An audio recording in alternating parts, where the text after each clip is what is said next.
नमस्कार दोस्तों, हमारी आज की कहानी है गिल्लू, जिसे लिखा है महादेवी वर्मा ने। तो चलिए कहानी को शुरू करते हैं। गिल्लू। सोन जूही में आज एक पीली कली लगी है। इससे देखकर अनायासा ही उस छोटे जीव का स्मरण हो आया जो इस लता की संघन हरी दिमा में छिप कर बैठता था और फिर मेरे निकट पहुंचते ही कंधे पर कूद कर मुझे चौंका देता था। तब मुझे कली की खोज रहती थी, पर आज उस लघु प्राण की खोज है। वह अब तक तो सोन जूही की जड़ में मिट्टी होकर मिल गया होगा।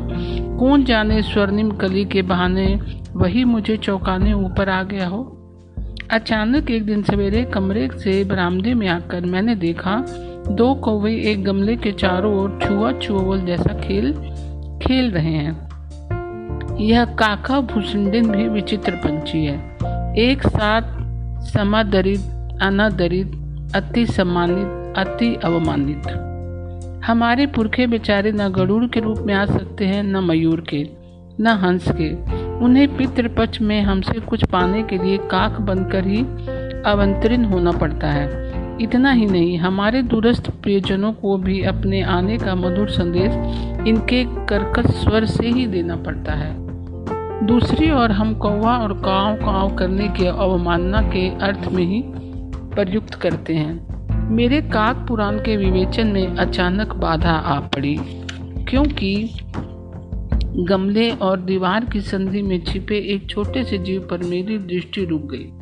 निकट जाकर देखा, गिलहरी का एक छोटा सा बच्चा है जो संभवतः घोंसले से गिर पड़ा है और अब कौवे उसे सुलभ आहार खोज रहे हैं।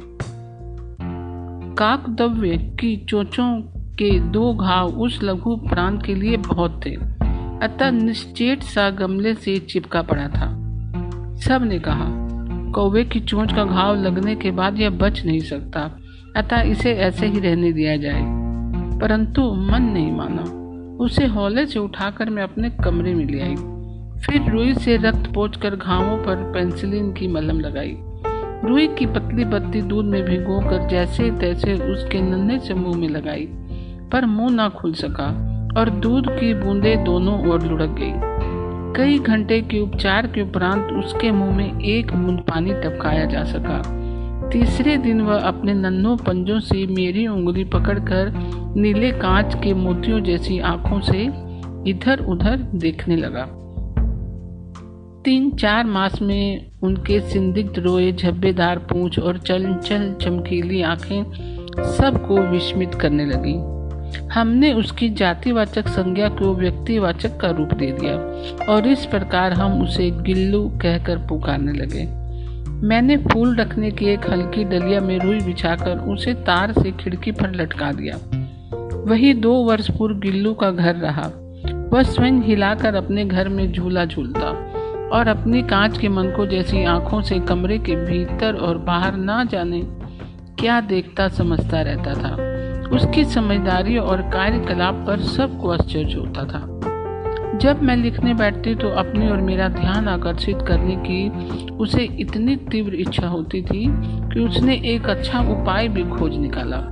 वह मेरे पैर तक आकर सर से पर्दे पर चढ़ जाता और फिर उसी तेजी से उतरता। उसका यह दौड़ने का क्रम तब तक चलता जब तक मैं उसे पकड़ने के लिए ना उठती। कभी मैं गिल्लू को पकड़कर एक लंबे लिफाफे में इस प्रकार रख देती कि उसके अगले 2 पंजे और सिर के अतिरिक्त सारा लघु गात लिफाफे के भीतर बंद रहता।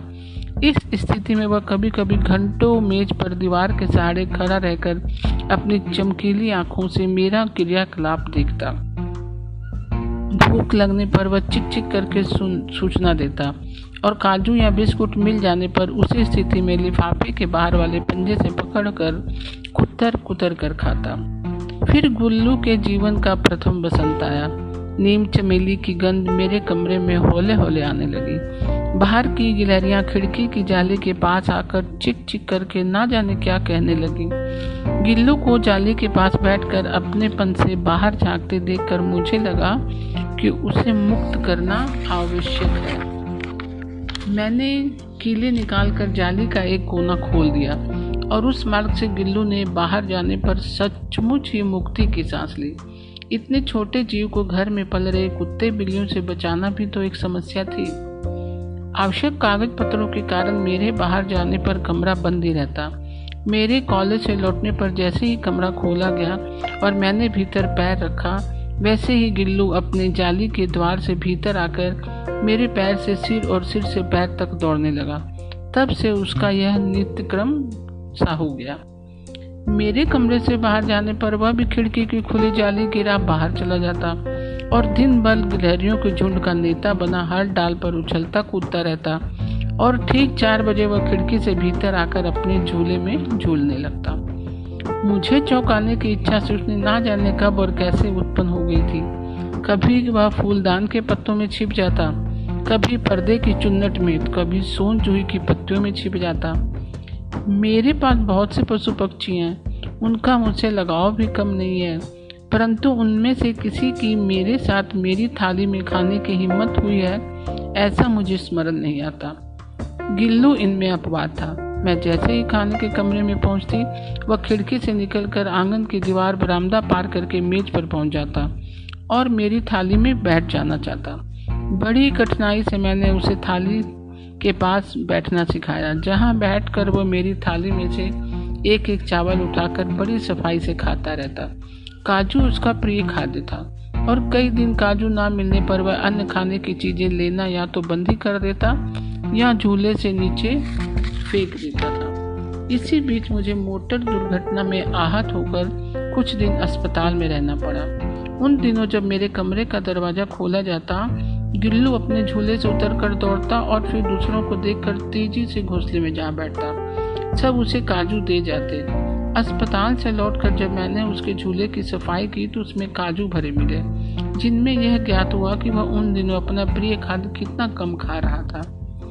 मेरी अस्वस्थता में वह तकिए पर सिरहाने बैठकर अपने नन्हे नन्हे पंजों से मेरे सिर और बालों को इतने होले होले सहलाता रहता कि उसका हटना एक परिचारिका के हटने के समान लगता। गर्मियों में जब मैं दोपहर में काम करती रहती तो गिल्लू न बाहर जाता न अपने झूले में बैठता। उसने मेरे निकट रहने के साथ गर्मी से बचने का सर्वथा नया उपाय खोज निकाला था। वह मेरे पास रखी सुराही पर लेट जाता और इस प्रकार समीप भी रहता और ठंडक में भी रहता। गिलहरियों की जीवन की अवधि 2 वर्ष से अधिक नहीं होती, अतः गिल्लू की जीवन यात्रा का अंत आ ही गया। उस दिन सारा दिन उसने कुछ न खाया न बाहर गया। रात में अंत की यातना में भी वह मेरी वही उंगली पकड़कर मेरे बिस्तर पर आया और ठंडे पंजों से मेरी वही उंगली पकड़ कर हाथ से चिपक गया जिसे उसने अपने बचपन की मरणासन स्थिति में पकड़ा था। पंजे इतने ठंडे हो रहे थे, मैंने जाकर हीटर लगाया और उसे उष्णता देने का प्रयत्न किया। प्रभात की प्रथम किरण के स्पर्श के साथ ही वह किसी और जीवन में जागने के लिए सदा के लिए सो गया। उसका झूला उतार कर रख दिया गया और खिड़की की जाली बंद कर दी गई, परंतु गिलहरियों की नई पीढ़ी जाली के उस पार चिक चिक करती ही रहती और सोन जूही पर बसंत आता ही रहता। सोन जूही की लता के नीचे गिल्लू की समाधि बना दी गई है, इसलिए भी उसे वह लता सबसे अधिक प्रिय थी।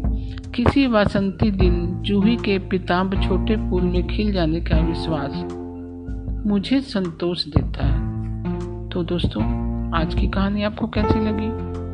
मैं कल फिर एक नई कहानी के साथ उपस्थित होंगी। तब तक के लिए नमस्कार दोस्तों।